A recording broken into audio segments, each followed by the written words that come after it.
share if you have any hobbies and maybe some people don't know about? Well, I used to do a lot of scuba diving. I work a lot, so I don't have that much time for hobbies. I go to the gym. I started playing pickleball not too long ago. But one thing that I've been doing over the last year, and I'm trying to do it steadily, is to learn Italian. So just like small goal. What got you interested in Italian? I love Italy. I love travel. It's Mm-hmm. another hobby. But I've gone a few times to Italy, and I love it more every time. We have some friends over there. Mm-hmm. There's a lot of words in Italian that are identical, if not pretty similar to Spanish. Mm-hmm. So it makes it a lot Easier. easier to Yeah. learn. Not like learning Chinese or Yeah, Japanese or something no. like that. I agree. I love Yeah. the accent of Italian Yeah. as well. The And food, I love everything. yes, when did you start it? Over a Learning year ago, but over a just year. just like on Duolingo? no, on Rosetta Stone and Oh, just on YouTube, watching different channels okay. and whatnot. We have a friend over there. She um, told me that anytime I wanted to just on FaceTime, like a regular like session, but I don't think I'm there yet. Mm-hmm. I know a lot of words, but to be fully conversational, I'm not there yet. So Yeah, I'm working my way. yeah. Well, that's great because it Yeah, actives whenever you're learning something new, yeah, your brain activity hmm is like on fire. yeah, definitely. And when did you start pickleball?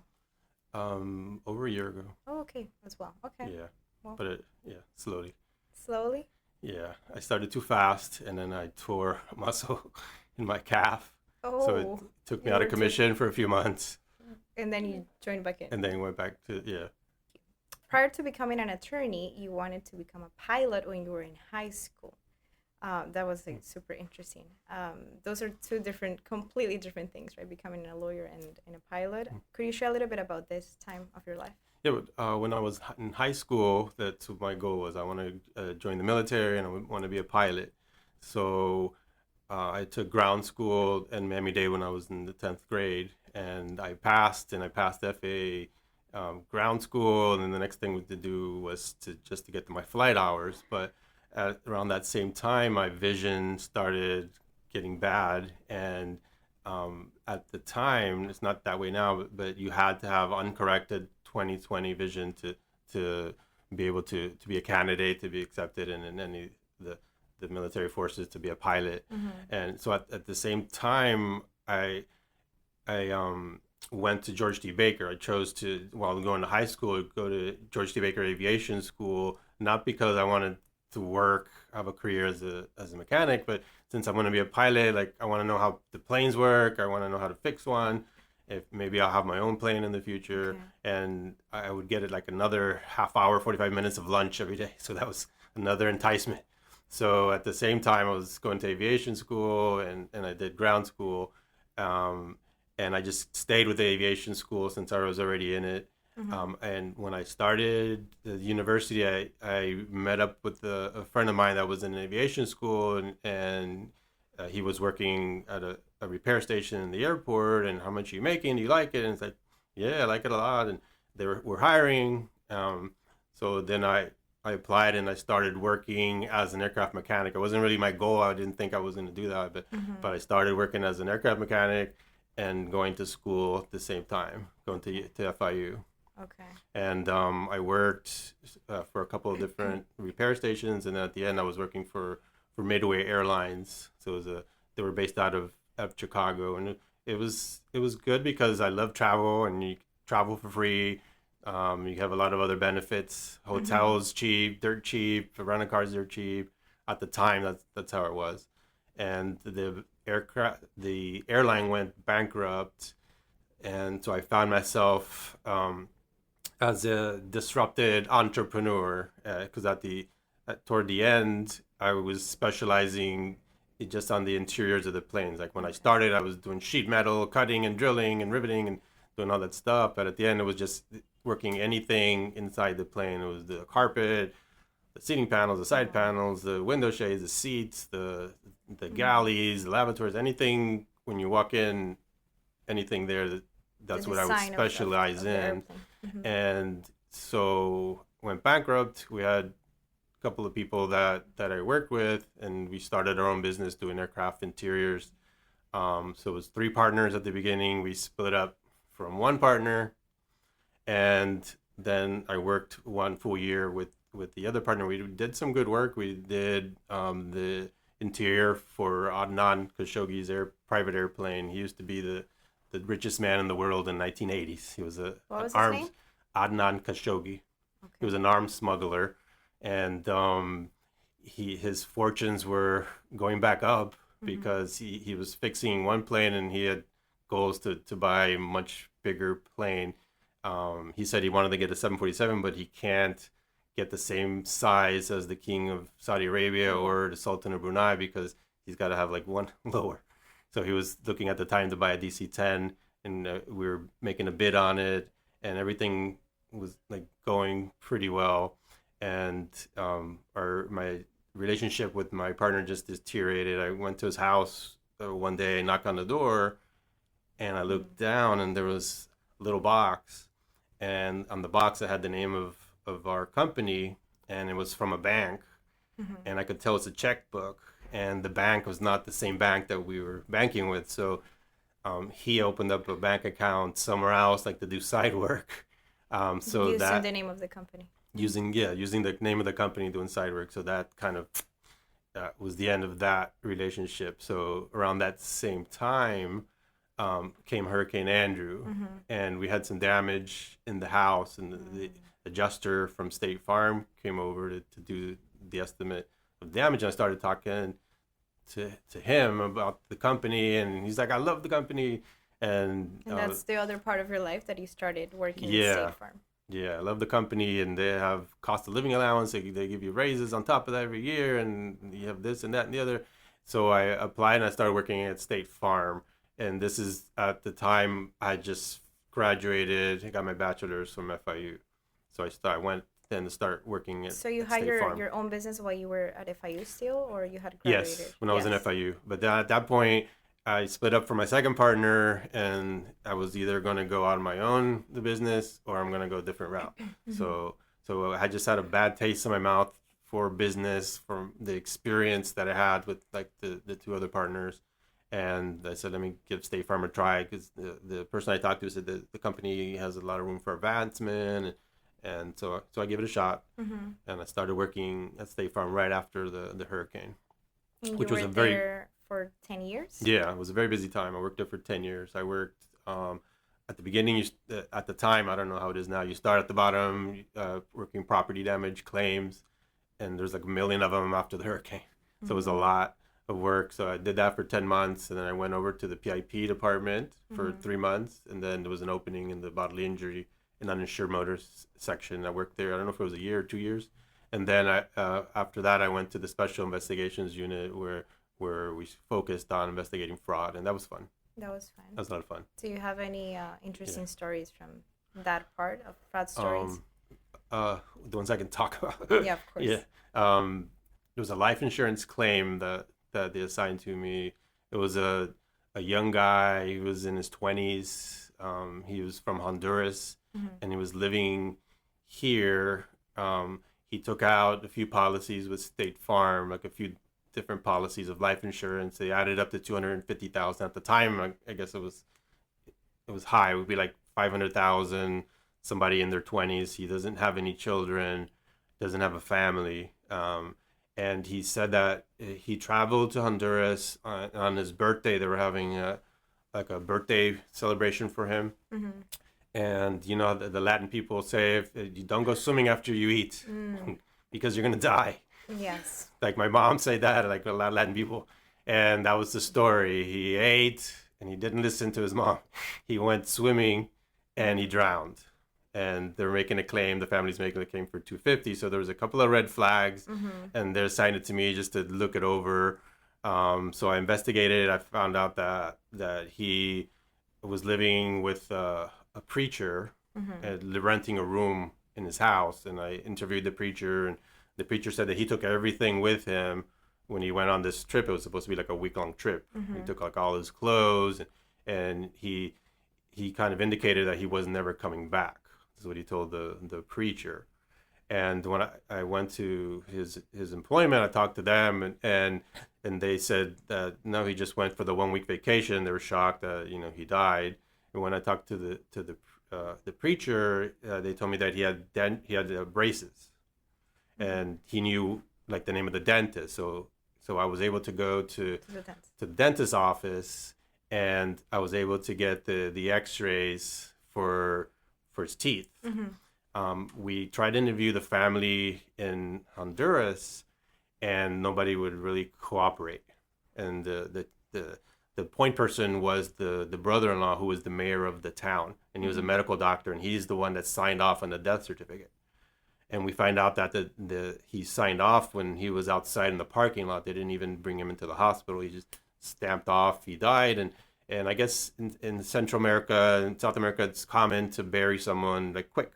So the next day, boom, boom, boom, in the ground. So there was not a lot of evidence to go by, and we wanted to talk to the parents, and they said, "Don't talk to the parents. They're inconsolable. We don't want anyone talking to them." So I wanted to go to Honduras. They wouldn't allow me, but they sent a private investigator, and we wanted to petition the court over there to exhume the body, and they needed the X-rays. So the X-rays were crucial. Without the X-rays, they weren't going to allow the body to be exhumed. We had to wait because it's typical in like Central American countries. When you're getting close to December, everything closes down for the holidays. So we waited to January, petitioned the court. They allowed us to exhume the body, and they bring up the coffin, and inside was 2 big bags of cement. So it was kind of like a scandal in the little town because the brother-in-law is the mayor and a doctor. He's the one that signed off and said that he died. So it was kind of a scandalous thing for him to be involved in. So we can prove you lied about this whole situation. So I don't know if he's ever been arrested. Obviously, we didn't pay the So you claim. never found him? We never found him. No. I'm assuming he's still in Honduras. Wow. Yeah, but we saved the money. Before this, the adjuster that was handling the claim in the main office, they handle it out of the office in Illinois, said that they were going to pay it because there wasn't sufficient evidence to deny the claim until we were able to get the evidence. So I had to push them to say, no, don't pay. Give us more time to investigate. How long did this investigation took you to? It took a few months. Okay. And you couldn't do further if you find the person. To find him, no, Yeah. they won't allow us to go any further. Just deny the claim, and I don't know what else. I let the main office do whatever they want to do. I don't know if they can do something through Interpol, to put an arrest warrant out. I don't know. Do you have to travel a lot for investigation during this time? No, not really. No, it was Safe not that Farm common. No, State Farm does a lot of training, so we would travel to Broward once every month. We have a meeting with the Special Investigations Unit in Broward and Dade. Once a year, we spend a week in Orlando for training, and then once a year they have a national conference in different cities. And I went once to Phoenix for a conference there, but there's not a lot traveling other than for training. And I've been to the main office a few times for training. SIU school is 2 weeks long. Regular claim school is 3 weeks long. Those kind of things. It's just mostly training. How did you transfer from that? Because you were there for 10 years, and I believe you did like 6 years of fraud claims. Then you partnered with your business partner, Victor Gonzalez, right? That you met since high school? Yeah, no, for personal 40, I don't know how many years, 40-something years already. Yeah, how was that transition? And why did you decided to, So I was negotiating claims on a daily basis with lawyers, and I came to the realization that I knew as much or more than the majority of lawyers that I was talking with. So it's kind of like a natural transition. My boss, no, he wasn't my boss at the time, a coworker at the time went to law school, and so I could see it was doable. And in SIU, their schedule's a little flexible, so I was able to use that flexibility to be able to go to school at night and get my work done during the day. So the whole time I was in law school, I was working at State Farm in the Special Investigations Unit. Okay. And as soon as I graduated, then I transferred over to the in-house legal department working out of Broward, Fort Lauderdale. So I worked there for 2 years to gain experience.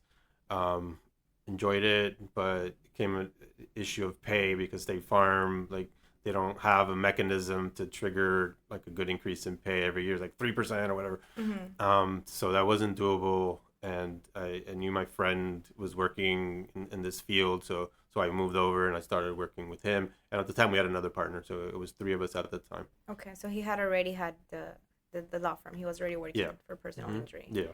Okay, and then you were three business Yeah. partners. So it seemed like a natural. Everything was like a natural transition. And how do you feel? Because it's been like 20 years, I believe, Yeah. doing PI now. Yeah. I Um, feel like more because I started in '93 with State Farm, well, yes, so I the feel like other side. I've been doing it for 30 years actually. Yes. Mm-hmm. You know, for 8 years, not as a lawyer, Correct. but I still feel like all that training, was kind of like the same thing I'm doing now. So I have 30 years of injury experience, and as a lawyer since 2001.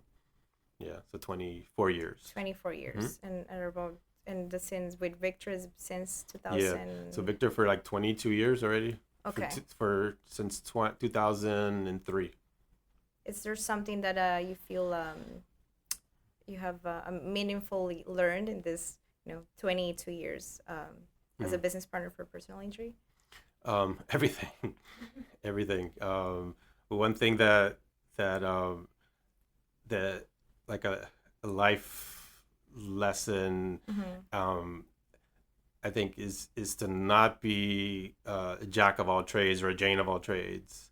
Like, you really should specialize unless you're a handyman, or there's some people that are good to know a little bit about everything. Because I'm one of those people that I watch the local news, state, Mm-hmm. federal, the world. Like, I know a little bit about everything, but that doesn't really help a lot in business.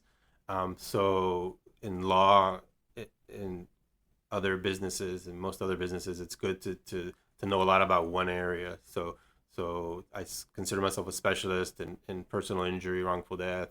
Um, you can have a second specialty, but I think that's good.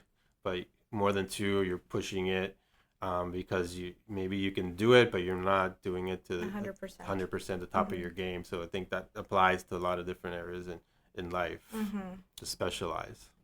So you feel, let's say, passionate and proud of all these years that Yeah, you have, yeah, love prioritized personal injury. yeah, love helping people. I liked when I worked for State Farm as well, but I like the fact that I help people.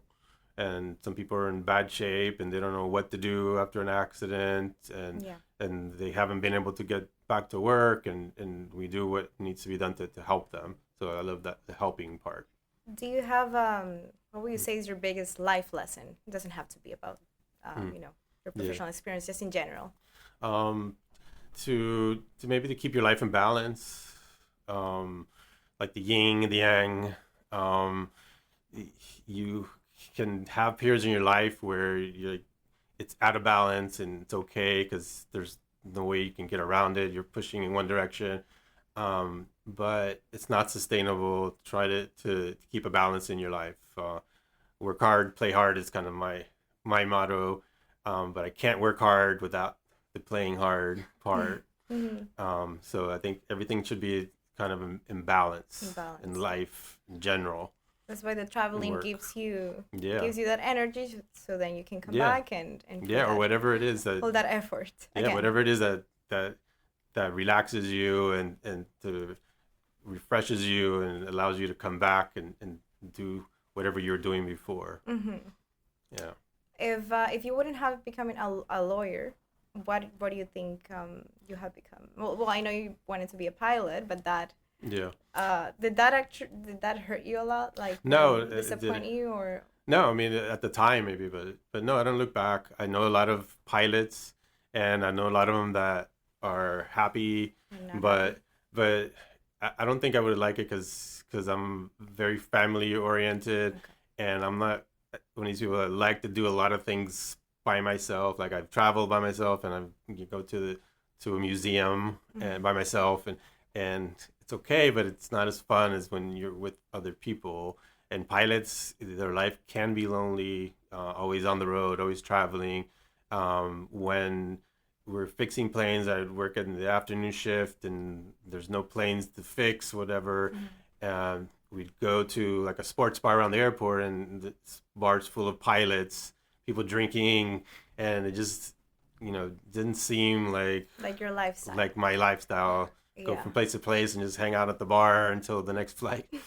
I've heard, which I didn't know, that a lot of pilots become depressed. Yeah, I didn't know that at all. I think I started reading that this year yeah, because I know someone, and anyway, he was a pilot, or anyways. yeah. A friend of mine. And Sorry. yes, no, sure. So I mean, I'm just never crossed into my mind, Yeah. but now it makes sense Yeah. if I think about it. Yeah, because you're always out, and sometimes you work long hours as well doing it. I don't know if the job could be tedious, but a friend of mine, she worked with me at State Farm, and she became a pilot. She was flying for the commercial, starting her way up. Now she's a pilot for United, flying the big planes, the 777s, and she loves it. Oh, she loves it. She loves it. Oh, okay. So you were gonna say a So, sad story. No, not a sad There's story. a happy story. So there's happiness. There's happy stories and sad stories. Happiness, but for me, I don't know. It may not have been happy. Yes. So I don't look at at. the end, everything happened for a reason. Cause Yeah, I don't look back at it. Thank your eyes that they deteriorated. Yeah. And you didn't get that route. Yeah. Thing contracts. It's happened for a reason. It's true. It's true. So if you wouldn't, so you're happy with you wouldn't happy had with what another I'm- profession. You wouldn't have chosen They another say people work an average of 3 different careers in their life, and I've kind of had that already. I've been an aircraft mechanic, and I worked very as different. yeah, Yeah. fraud investigator, and now an attorney. So I've already done that. My goal was to just do something good in life. I don't know what I was gonna do. I'm envious of that 5-year-old kid that says I want to be a lawyer, and they do everything necessary, and they become a lawyer, and they knew when they were little what they wanted to do, but that wasn't me. That wasn't you. No. Yes. But I thought maybe I'm gonna be business manager or something like that. It would be the alternative.